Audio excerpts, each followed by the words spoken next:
সব latest update পেতে subscribe করুন আমাদের চ্যানেলে আর বেল আইকনে ক্লিক করতে ভুলবেন না।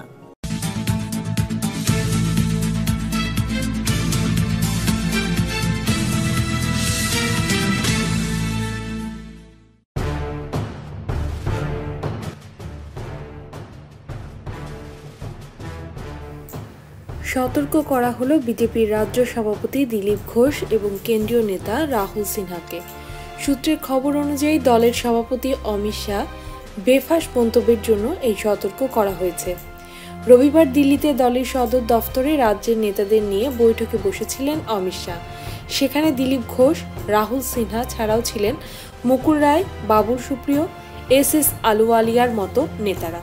অন্যদিকে বৈঠকে ছিলেন কৈলাস বিজয়বর্গীয়র মতো কেন্দ্রীয় নেতারা। দিন কয়েক আগে প্রশ্নের উত্তরে বাঙালি প্রধানমন্ত্রী হিসেবে মমতা বন্দ্যোপাধ্যায়ের সম্ভাবনা সব থেকে বেশি বলে মন্তব্য করেছিলেন দিলীপ ঘোষ। বিপাকে পড়ে যাওয়ায় সেই বক্তব্যের ব্যাখ্যা দিতে দেখা গিয়েছিল কেন্দ্রীয় নেতাদেরও।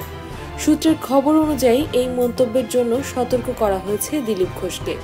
লোকসভা নির্বাচনের আগে কোনো মন্তব্যের জেরে তৃণমূল যাতে কোনো ফায়দা তুলতে না পারে সে ব্যাপারে লক্ষ্য রাখতে নির্দেশ দেওয়া হয়েছে বলে সূত্রের খবর অনুযায়ী বৈঠকে বিভিন্ন কেন্দ্রীয় প্রকল্পের সুফলের কথা তুলে ধরে প্রচারের নির্দেশ দেওয়া হয়েছে রাজ্যের নেতাদের। জেলায় জেলায় তৃণমূলের পাল্টা কর্মসূচি করারও নির্দেশ দেওয়া হয়েছে।